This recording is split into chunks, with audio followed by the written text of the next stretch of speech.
That working that way now. We seeing everything? And perfect. All right, we're on our way. Excited to see that. Again, Scott Schilling here. If you have any questions along the way, just pop them into the chat and I'll do everything I can to respond as quickly and best I possibly can. Let's take a look at the definition of happiness itself. And the dictionary defines happiness as a state of being happy. Thank you, Captain Obvious. It's kind of ambiguous, isn't it? The definitions include good fortune, a state of well-being or contentment.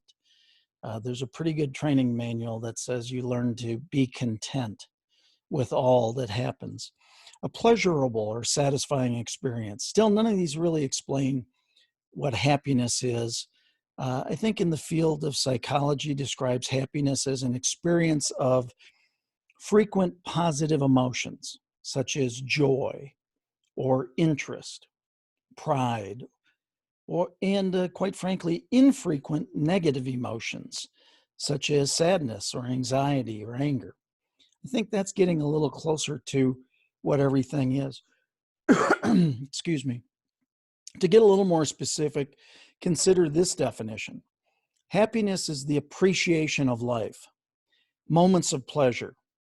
And overall, it has to do with a positive experience of emotions. So let's continue on and we'll dig a little deeper in this. Now, if you had a chance, for those that registered early, you've got some information that was sent out to you, and there was a TED Talk by Dan Gilbert. And if you recall the example, he compared, if you watched the TED Talk, he compared happiness levels in lottery winners to quadriplegic patients. Now, that's a pretty unique combination for sure. The results were really quite surprising. What he found is after about a year of living with whatever the change was in either direction, the groups really leveled out to have the same level of happiness. Now, this is pretty surprising because we all imagine how much happier we'd be if we won the lottery, but it turns out it's just a trick that our brain plays on us. Gilbert talks about the studies that found that after only 3 months, even major life trauma, with a few exceptions, had no impact on happiness. Now, personally, I've lived through a near-death experience. I can express that to be a truthful study in my own life. This is interesting to consider. You know, Gilbert also explains that we're equipped with both non-conscious cognitive processes that helps us change our view of the world. So again, we want to go a little bit deeper again into the human brain itself. The frontal lobe is the part of the brain located directly behind the forehead and is responsible for behavior and learning, personality, voluntary movement. This is the part of the brain that separates humans from other animals, quite frankly. The prefrontal cortex is located in that frontal lobe. Gilbert explains that this part of the brain is really the experience stimulator. It's what allows us to imagine experiences without them actually having to happen. An imagined result is very similar to a real result. No other animal has this ability. So according to Gilbert in his studies, the brain generates two types of happiness: a natural happiness and a synthetic happiness. He defines natural happiness as a result of getting something that we wanted, and synthetic happiness is what we make when we don't get what we want. In other words, we can make ourselves feel happy. What he's saying is that it's possible to create your own happiness. The thing that's unique, though, is society and what we live in today has strong beliefs about this synthetic happiness as that it's really inferior to natural happiness. So let's examine that a little bit if we can. What can we take away from this research? Well, number one, a happy life is not always about getting what you want. It's about learning how to enjoy what you get. again, there's a pretty darn good training manual that talks about being content with much, being content with little in either case. So really a happy life, to me, is really more about contentment than it is about the actual experience many times. Synthetic happiness is not cheating yourself to be happier. It's just a process that we've been granted and have that ability. Natural happiness primarily relies on external factors, where synthetic happiness primarily relies on internal factors. And as such, synthetic happiness can be more long term and actually a more stable form of happiness than natural happiness. So, again, as opposed to having to have something outside you to stimulate happiness, it's really a process within you to be able to be happy in many situations. General happiness in life comes from the relationship between natural happiness and synthetic happiness. I think we'll all agree that there's a little bit of both in all of us across a number of periods of time. So let's take a look at the chemicals in the brain that actually are related to happiness. The first is serotonin. And serotonin is considered to be our happy hormone. And the reason is that it has mood boosting effects. The lack of this hormone is associated with depression. So if you don't have serotonin or low serotonin levels, you tend to be a little more depressed. Now give yourself a boost in serotonin. Now, how can we do that? Well, number one, you can focus on positive memories of things that you're really grateful for to boost the serotonin production. That's one of the reasons that I wanted to do this particular webinar uh, Thanksgiving week. It seems like there's a little more gratitude going around this week. People are more grateful for what's going on or reflecting upon what's gone on. And maybe they're getting a little serotonin boost by doing this. Another way, I live in Dallas, Texas. It's getting some sunshine. Not every place. I have friends in Colorado that are getting a lot of snow today. So we have the ability to allow our skin to absorb that sunlight to produce vitamin D.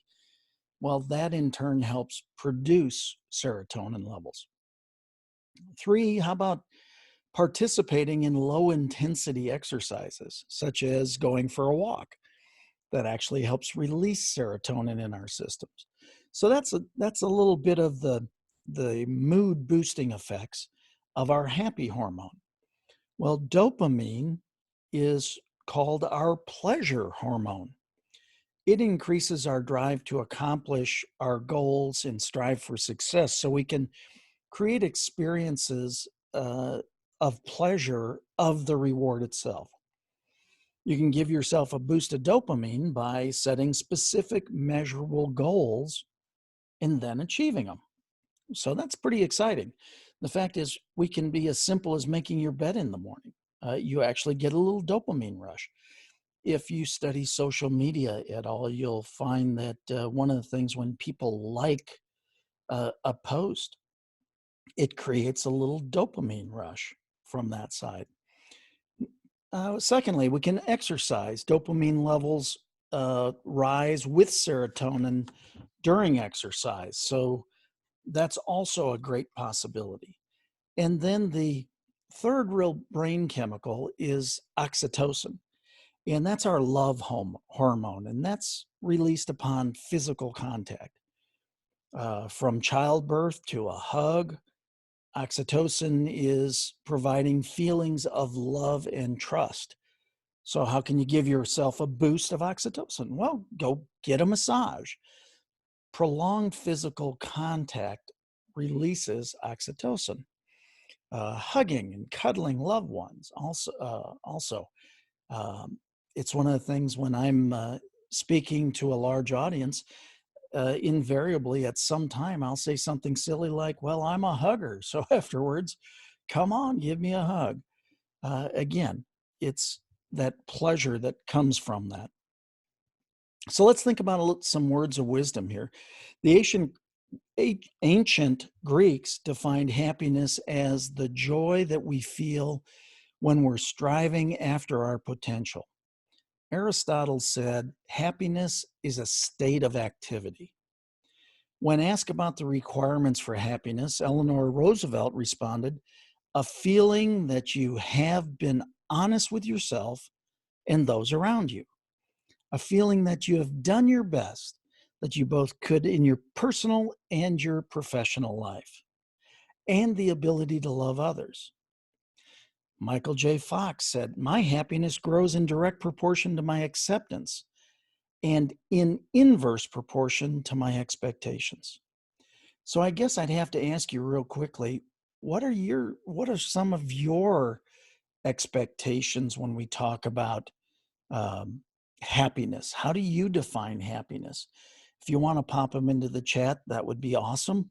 We'll get onto them and discuss them in a little bit from that side as we go along.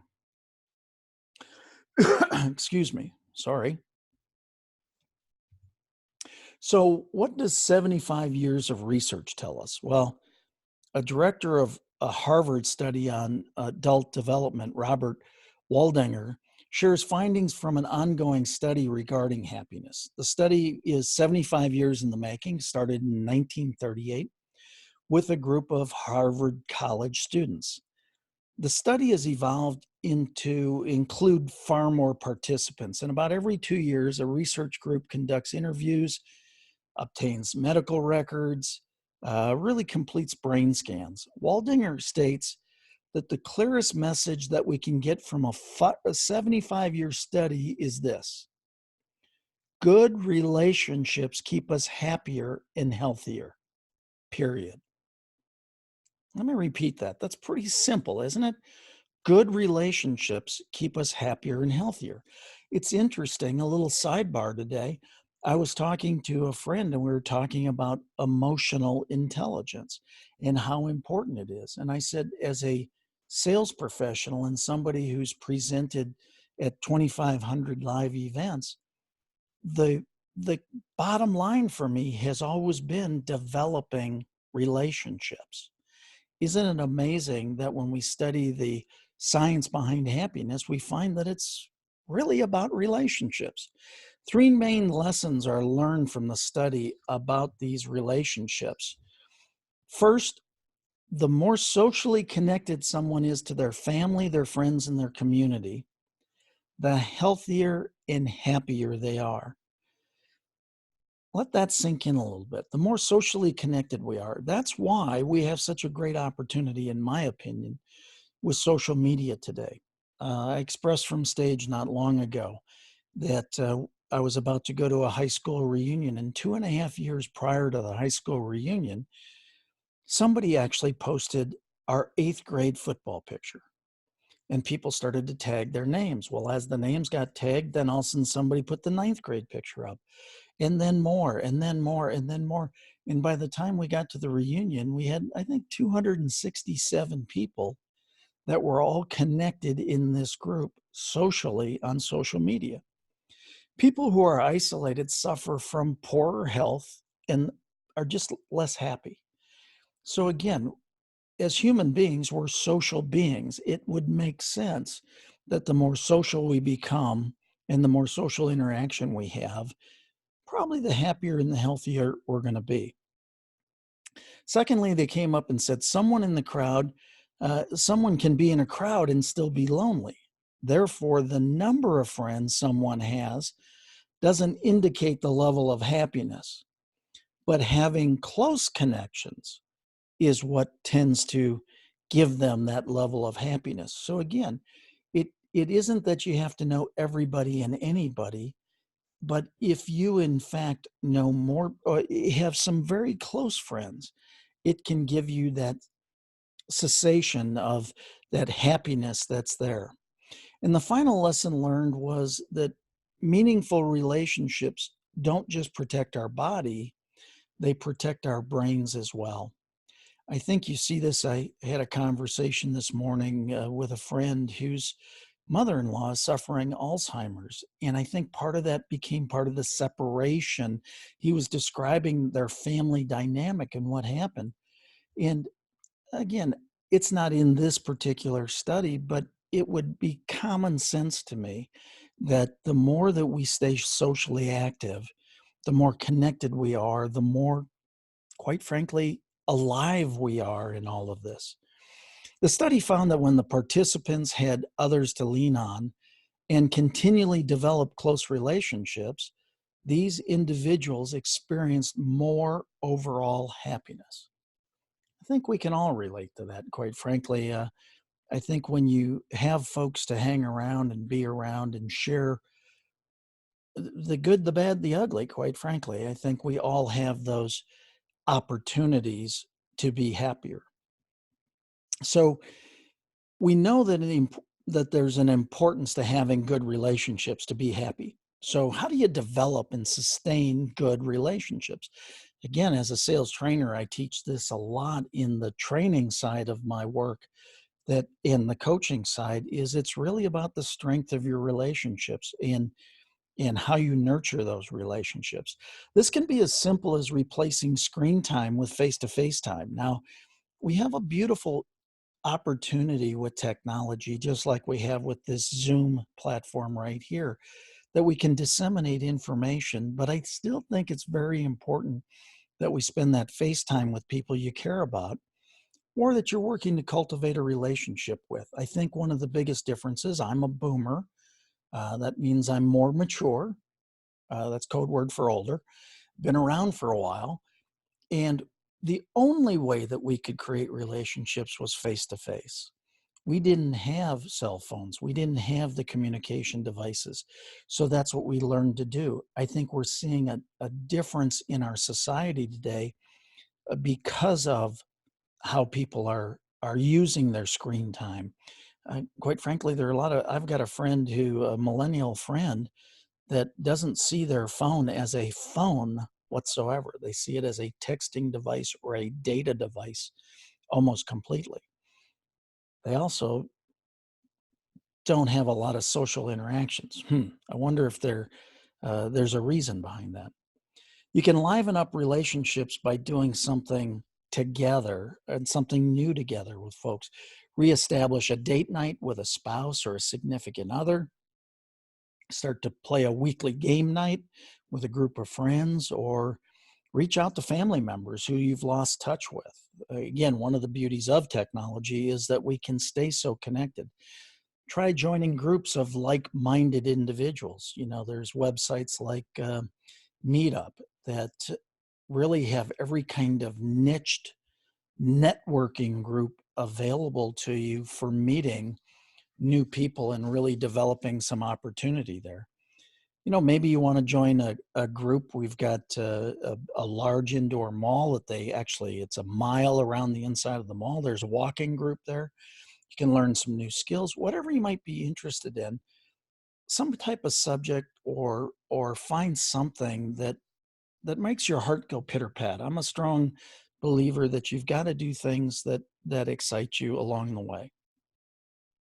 The next thing, and again, I think this is perfect for the week of Thanksgiving, is gratitude is a great way to foster a happier disposition. I think grateful people are happier people. I think that they recognize that, in fact, um, they're appreciative of many of the smaller things in life. It doesn't have to necessarily even be a big thing. I think if you're grateful, the translation becomes you become happier. Robert Emmons, who's a PhD, has coined the world's leading scientific experiment on gratitude. His research findings show that people who regularly practice gratitude report experiencing more joy, more pleasure, more optimism, more happiness, and higher levels of personal and positive emotions. I think that's pretty interesting. Those who are grateful experience the positive side of the feelings and emotion spectrum, as it seems from his study. Emmons emphasizes the importance of making a distinction between feeling grateful and being grateful. According to Emmons, feelings develop from the way we see the world, the thoughts that we have about the way things are, and the perceptions of the way we think things should be. Being grateful, on the other hand, is a choice. And this is actually a big part of my new book that's coming out, is really that so much in life is a choice. How we see things, how we act, whether we're happy, whether we're sad, whether we're grateful, whether we're less than grateful. Gratitude provides us perspective from which we can really view life in its entirety without being overwhelmed by temporary circumstances. If we're grateful for something, one of the things that I've said from stage many times is there's always somebody that can be a mentor to somebody else because they know one more piece of information. Well, if you're grateful for that piece of information, it's now not about your circumstance anymore. There will always be people that know more than you. There will always be people that know more about specific topics than you, but there will also always be people that know more that are willing to share more with you. So, again, let's take a look at the techniques, quite frankly, on how we could become more grateful. Well, one of the things that I'd suggest is start a journal. And I know a lot of people talk about it, but the question is, do they really do it? Set aside time each day to recall and record moments of gratitude. One of my mentors suggested the best thing to do is before your feet hit the floor, be grateful for 3 to 5 things every morning when you wake up. Then let your feet hit the floor. Be grateful that you awoke. Be grateful that there was air to breathe. Be grateful that you were dry and warm overnight because you had a roof over your head. Similarly, be grateful at night for the things that have happened through the day. I am tremendously grateful that you are on this webinar with me. Now, I could have looked at the plethora and the numbers of people that had signed up for this and be focused on the fact that not everybody showed up, or be focused on the fact that people did show up and that I'm able to serve those that are here. That's far more exciting to me than the other side of it. Secondly, reflect on these kinds of questions. What have I received from ... What have I given to ... What troubles and difficulty have I caused ... So in other words, one of these are questions that become thought-provoking and move you forward. What else can we do? How about prayers of gratitude that are considered in many spiritual traditions the most potent form of prayer? How about thanking your higher source in advance? I have a pre-event prayer before I went on here tonight. Lord, allow the words that I share here today to positively impact 100% of the folks that will listen to this material. Only you know who you sent here to hear this material. Allow me to do the best I can to deliver it, be a vehicle, and of service to you. See, that's all I can ever control is a high intention and a low attachment of imparting something of value to everybody who has the opportunity to study this material. That's a prayer of gratitude before I go on stage, before I start a webinar, before I start making phone calls in the morning. So again, prayers of gratitude based on what your spiritual beliefs are. It's not my job to get you to believe what I believe. It is my job to encourage you to believe. Number 4, how about visual reminders are a great way to trigger mindfulness and thoughts of gratitude. Little post-it notes, little signs, little things to just say, hey, think about this. Or um, for me personally, in my quiet time, one of my questions is, Lord, what would you have me do today, or who would you have me call? Invariably, by asking that question, a name will pop to mind. And it's one of the things that's in my new book is I actually play contactless roulette. I actually go through my contact list and call somebody for no reason whatsoever other than to tell them they're awesome each day. It's amazing what it does for your spirit. Practice the motions, smiling, saying thank you, writing letters of appreciation, thank you cards. Cards are still tactical, the fact that you can feel them. They'll regularly strengthen your emotion of gratitude. Great friend Sean G. Murphy will invariably, every time I'm with him, so we'll walk up to somebody and he will say to somebody, I just want to say thank you for all of those that you will work with today that won't say thank you. I want to thank you in advance for what you're doing for me and so many others. It's amazing practice. Every time I see Sean do it and every time I hear him doing, he makes me a better person because of it. One last way to become more grateful. Each circumstance offers an opportunity for appreciation. So be creative. Look for new situations where you can express gratitude. You can't say thank you enough. You can't make people feel better enough. Life's tough.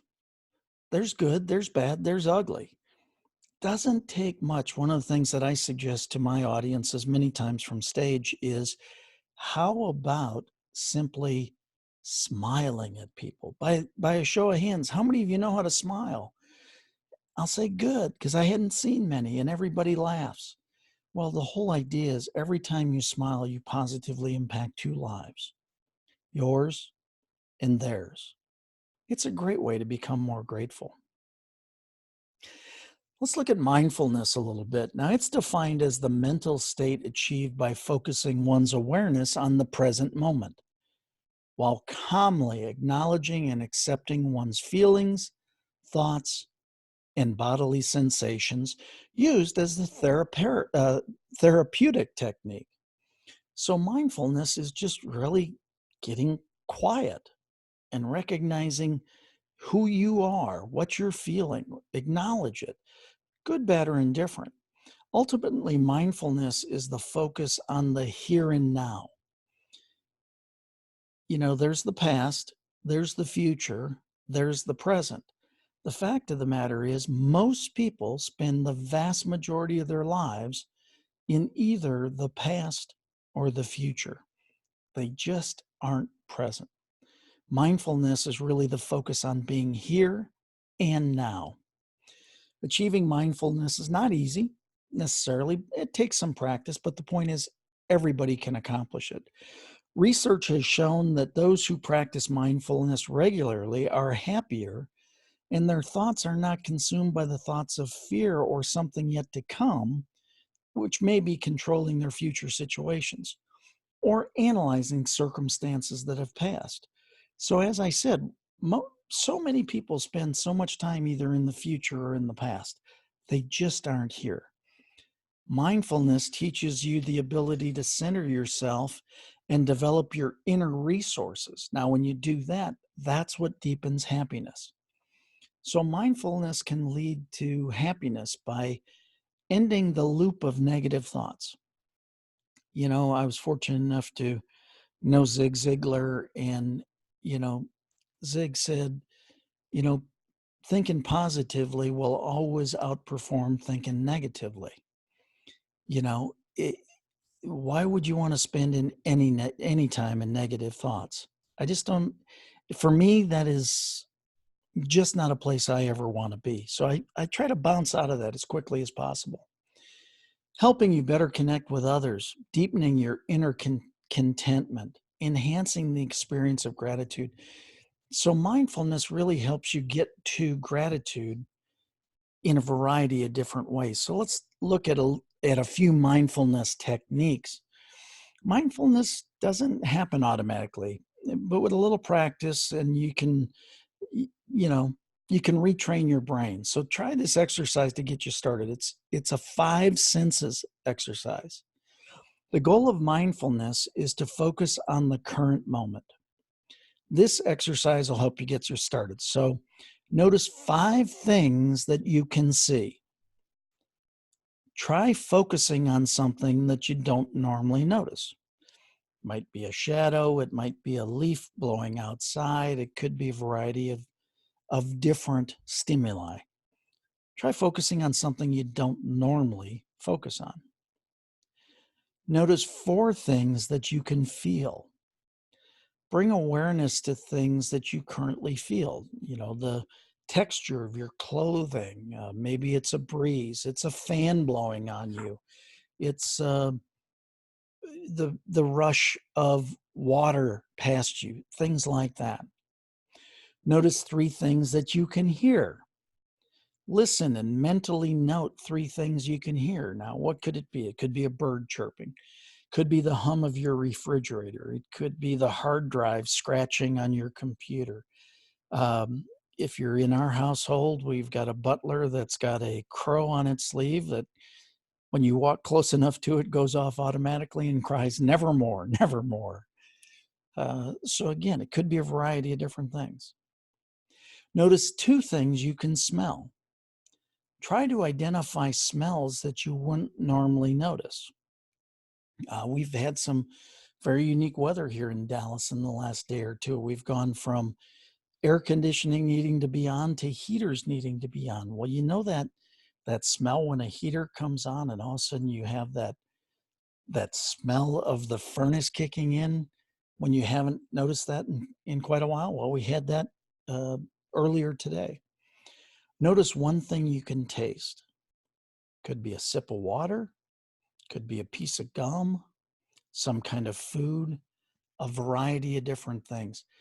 These will help you start to focus on right then and there mindfulness. Hopefully that's making some sense to everybody. And that's some good value here for you going forward. Now, once you're comfortable with the idea of mindfulness, try the technique to deepen the practice. Step one, turn off automatic pilot by bringing awareness to what you're doing, thinking, sensing at the moment. In other words, come out of unconscious competent, that place where you are so good at what you do that you don't even know you're doing it. Step back to conscious competent. Be conscious. Come out of autopilot and sense about the things you're doing. Take a moment to settle into a comfortable posture. Notice the thoughts that come up. Hey, I'm in a new posture. This might be unique. Acknowledge your feelings, then let them pass. Move through it. Step two, bring awareness to your breath. Focus only on the act of breathing and how your body reacts with each breath. So again, we tend to be so unconscious competent. These are all involuntary systems. We don't really think about taking a breath or whether our chest rises or falls, or whether your belly pushes in and out, or how your lungs expand or contract. Find the pattern of your breath and anchor yourself to the presence with that awareness. Really feel that from a mindfulness practice. Step three, expand your awareness outward by noticing the sensations you're experiencing. Could be tightness, could be aches, could be a little lightness. All of a sudden you've released some tension in your face or your shoulders. You can take this a step further by expanding your awareness even further to the environment around you. So again, just be more mindful of your location, your presence, everything that's going on from that side. There was a study by Nancy Etkoff, and she's a evolutionary psychologist and instructor of the science of happiness at Harvard Medical School. Her research was into the question of happiness, and it really exposes some surprising results, which are always fun to share. Her findings reinforce things that we should have known all along, quite frankly, like the fact that having flowers in the house does make you happier. In her TED talk, she said we're wired to pursue happiness, not only to enjoy it, but to want more and more of it. So, isn't it interesting? Even though we're wired for happiness, how many people are, uh, you know, sometimes I hate to say it, but that dark cloud that walks into the room. But that's not the way we're wired. The reason I wanted to do this webinar again is to really touch on the positive nature of all this. One of the key points in the science of happiness is that happiness and unhappiness are not endpoints of a single continuum. In a study of recovering hospital patients, two groups were examined. One group faced a brick wall while the other one looked out on trees and nature. The group that looked at the brick wall were in the hospital longer, needed more medication, and had more medical complications. According to Etkoff, happiness is contagious, and our happiness will have a positive effect on our friends, but also on our friends' friends. So, again, I think if we think about this, if we know this to be true, wouldn't it make sense to put yourself into a better situation? I was doing some videos earlier, and they were more sales training or customer relationship training videos. And one of the things that I said is your prospects want to be around people that they enjoy. Novel concept. People want to be around people that they know and like. The trust comes after a while, but they really want to be around fun, friendly people. So again, it's interesting whether it be in the practical, in the business realm, or in the study realm. Happiness has got some great advantages to it. The connection between nature, beauty, and happiness. Research is growing in the connection that nature makes us healthier and happier people. In fact, not long ago, there was a 30-day study that was conducted that involved people doing something wild every day for 30 consecutive days. These were things out in nature. Participants were asked to complete a survey at the beginning and the end of the study about their perceived connection to nature, how they interacted with nature, and how they felt about their health and their happiness. The study showed that there was scientifically significant increases in people's health, happiness, and connection to nature just by being encouraged to spend more time with it. Isn't that amazing? Amazingly, the participants' newfound happiness was even sustained for months following the challenge. One theory accounting for the nature happiness link is the biophilia hypothesis, which suggests that we love nature because we evolved in it. We are nature.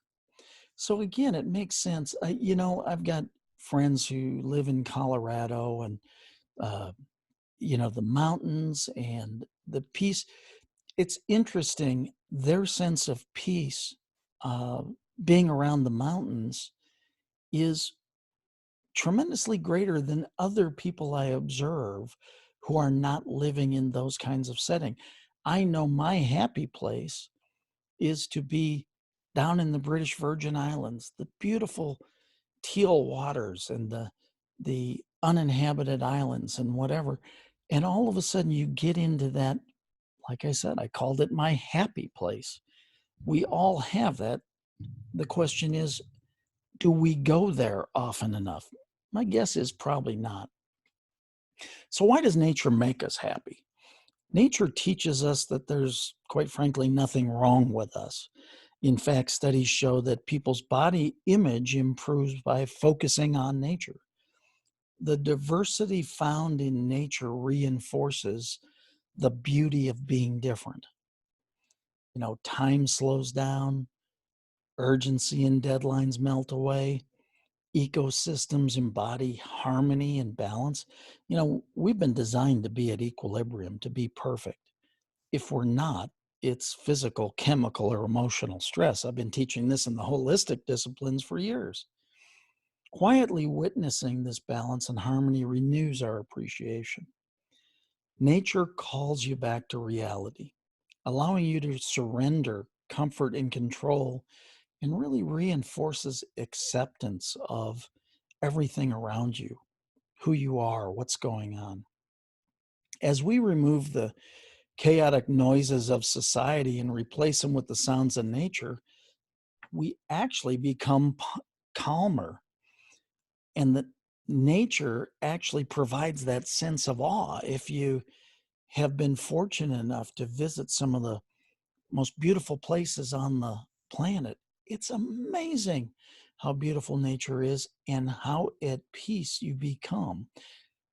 The issue is most people don't take enough time to just really soak it in. And that's what you got to do. You got to kind of soak it in. We realize there are things at play that are much larger than us.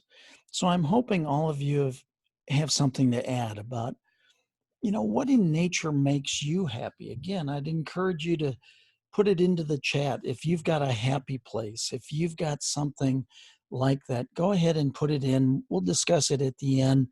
We'll take some questions and have some time to talk through some things, but really think through, where's your happy place? I told you where mine was. Happiness also comes from giving. So studies show that lottery winners do not become significantly happier than they were prior to winning the lottery. Wealthy people are not significantly happier than others either. So it's not about the financial abundance necessarily. It's the process of research has actually found that possessing wealth and material goods does not lead to the happiness. Giving them away is what actually leads to the happiness. It's the contribution towards others. Again, a big part of my new book really talks about, there's an entire chapter talking about contribution beyond self, and how when maybe things aren't going the best in your world, one of the ways to get out of where you are is to understand how you can be of service to somebody else. 100% of the time, there's somebody whose situation is not nearly as good as yours, and quite frankly, would die to have your situation. Studies of people who practice volunteering have shown that they have better psychological, mental health, and increased longevity. So again, we're happier when we contribute to others. Another study showed that donating money or spending money on experiences rather than material goods is positively correlated to happiness. Now, there's nothing wrong with money. Nobody's saying that. There's two great things that come with it: the influence you can have and the people you can help. This is the people you can help side. By being more generous and more charitable, happiness increases with the amount of money that you give to people in need. By volunteering or by spending more time helping more people, there's a direct relationship with the level of happiness and your contribution back. Pretty simple. So let's take a quick look at ways to give more. Here's a list of some different ideas that I've come up with to give back. And these are all without spending money, by the way. Volunteer for a cause you care about. It could be helping feed people at a soup kitchen or a meal kitchen or something in that way. How about cook for those in need? How about delivering meals to people who cannot prepare their meals themselves? In other words, actually do the physical labor of the cooking. How about give blood? We all have some. We all have a fair amount. We probably should move a little bit of it out and freshen it up from time to time anyway. How about becoming a mentor? I had a conversation earlier today with somebody, and he said, I just love when we run into each other because I ask questions and you always impart some things that cause me to think. Well, quote unquote, officially, I'm not his mentor, but it's starting to turn that way. One of the things I have over my career, I've written checks to, I believe, 19 mentors at this point. And I had one ground rule with all of them: give me everything you got, and I won't keep it. I will pass it on to those that are my students. Why? Because I want to I want to take and learn as much as I can to create the best systems, the best process, the best way to handle different situations. We're all going to be involved in a variety of different things across our lives and our careers. How about assisting seniors in need? Our population is aging. There are far more seniors than there ever used to be. Spending some time reading some books, playing some cards, just hanging out, listening to old stories, having somebody to talk to and interact with. How about lifting a soldier's spirits? You know, our veterans are awesome. And quite frankly, the more that we can do to honor them for their sacrifices and what they've done for all of us. Freedom isn't free. They have gone out there and done so many different things. If we could lift their spirits, what an amazing possibility that would be.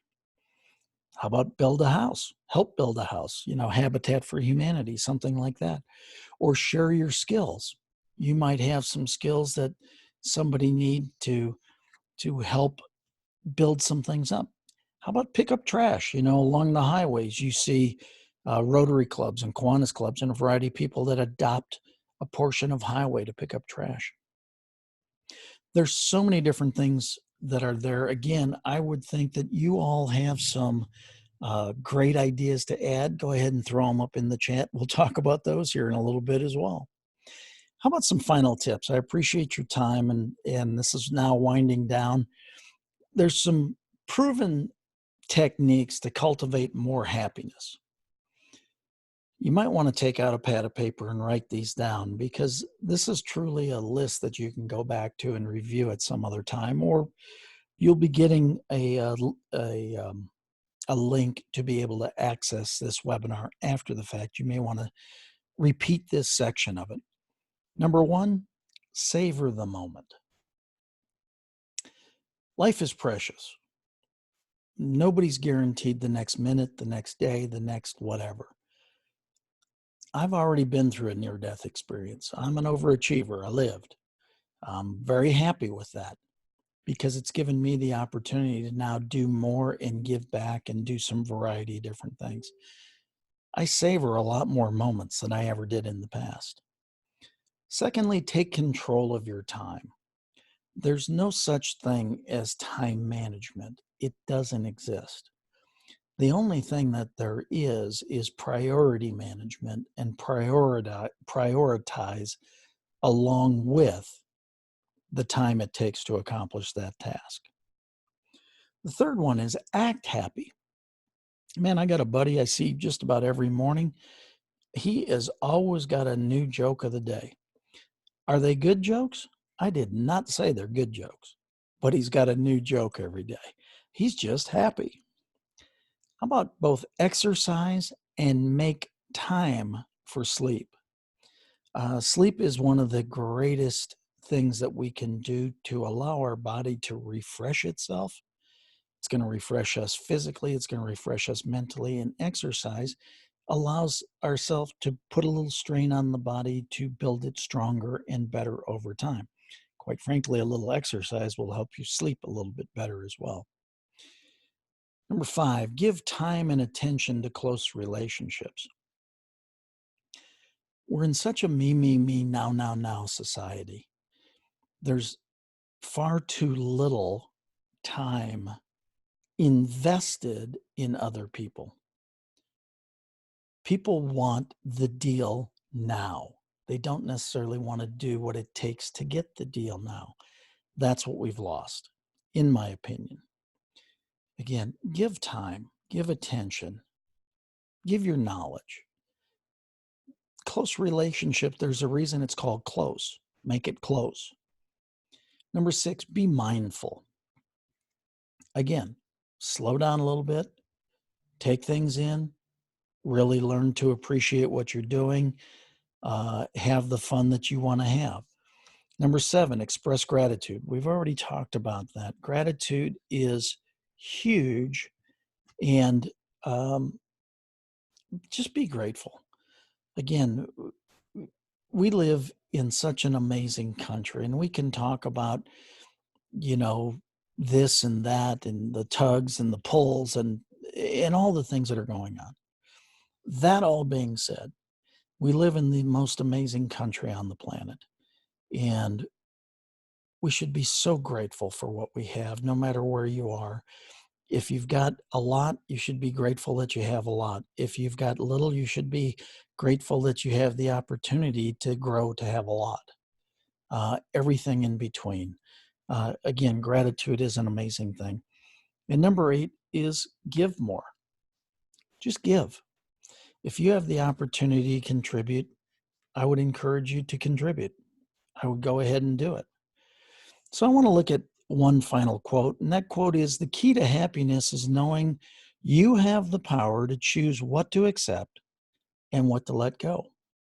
I think it goes back to what we talked about earlier. Happiness, to a great extent, is a choice. You can choose to be happy. Um, there are things that can make you happier, but the fact is, you can choose to be happy in virtually every situation. Before we part, I'd like to share that quote, and just hopefully it makes you feel empowered and excited to know that you have the ability to choose happiness, because that's what it really is. Now, I'd like to say that I just pulled this all off the top of my head. I didn't. I've got an entire list of references here. If you would like to know where the research came from for this webinar and some of the facts and white papers and variety of things, just send me an email at scott@scottschilling.com, and I'd love to send the references to you so that you can look them up, and you can gain whatever wisdom that you'd like from them.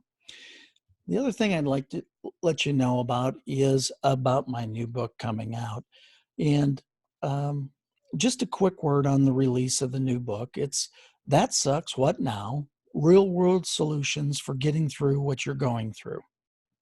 Now, it's funny because one of my friends said to me, "Scott, that doesn't sound like you. That doesn't sound like a title you'd pick." Well, I've been through a number of things in my life. Um, Many very good, some not as good, some most people would categorize as not good at all. But a friend of mine said, "I didn't realize that you've gone through all the things that you've gone through. What did you say to yourself?" I said, "Well, that sucks. What now?" I don't see that as a negative thing. That's just the realization that bad things happen to good people. Bad things happen at the wrong times. A lot of different things. Things happen that you would prefer not to have happen. That sucks. What now is okay. Now that it did, what do I do about it? And that's really what the book is chock full of.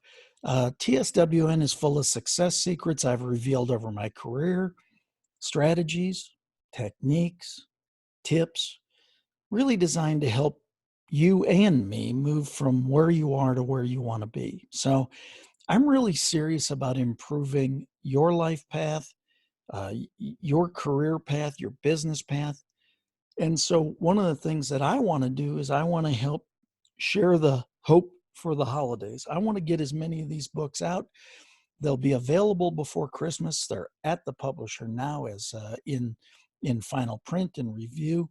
So we've created pre-release orders. They're being accepted at tswnbook.com. And there is a bonus for you of a $100 travel savings gift card for investing yourself in the book. If you want to get the book and read the book yourself and then give the gift card for the holidays, by all means, it's yours. If you want to keep the gift card and give the book, go ahead. As a friend told me a while ago, saving money is making money, and that's a true $100 value. So I want to offer that along for you. I also just want to say thank you for being here. Again, I know that you all have choice. You all took out time. It was an honor to be here with you. I want to thank you so much for sharing the experience with me. I love sharing on these topics. Every Tuesday night, I'll be doing a free webinar like this on a variety of things. Next week is on taking a life audit, how to get in control of your life. We'll be talking about rewriting your story. We've all had stories. That's coming up.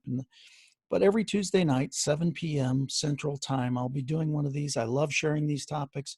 They all are touched on in the book, so that's where that goes. If you have any further questions, please feel free to post them at Scott or post them on the chat or email me at scott@scottschilling.com. Know that I'm here to support you. What I'm going to do is I'm going to back out of the presentation, stop sharing, come back over here, and we'll look at some of the chat now that I can get my camera going again. And let's just see what we've got going over here. Wow, there's a lot of chat. I'm sorry. One of the things is I'm using a new version of Zoom. It's absolutely awesome, by the way. At the same time, in using it, there might have been a little operator error working here tonight. So I wanted to do some of that. Let's see. Also, the record button is not on. It's recording now. Thank you, Nikki. My happy place is with my family being on the beach in Hawaii. Nikki, I would not doubt that. That's always. I always greet cashiers and store clerks. Thank you, Alicia. That's just a nice thing to do. Smile more often. My mom used to say, the smiles you give away will come back to you someday. I love that, Nikki. Thank you. My pleasure, Nikki. I appreciate that. And would love to talk about a variety of different things. Let me unmute everybody. So now everybody's officially unmuted. If anybody wants to chat or ask a question, fire away. Let's do it this way. Thanks for being here, guys. I really appreciate it. We have folks from Hawaii and all over the country. So well, thank you so much. It was great being here, and it was good to catch up. It's been way too long, Scott. It has been, Nikki, way too long. I greatly appreciate the opportunity. Would love to help you. You're doing such great work. I would love to do anything I can to be of service to you. Oh, great. Well, just send me an email. I got it in there, and we'll talk. And thank you, everybody else, for participating. You had good comments. Yeah, really, really good. Thank you all. There's a Thank you, Scott. Take care. Bye-bye. Pleasure. Thank you. rose right next to us over there too. If you want to go look at the Christmas lights. David, the book will be on Amazon. It's not on Amazon yet. And the reason is simply because we don't have it from the publisher. We're working. What's really happened with the book, what's so exciting for me is we've had a tremendous number of pre-readers. And this may sound a little funny, but I've fought through some pretty significant events in my career and in my life, and it's just what I did.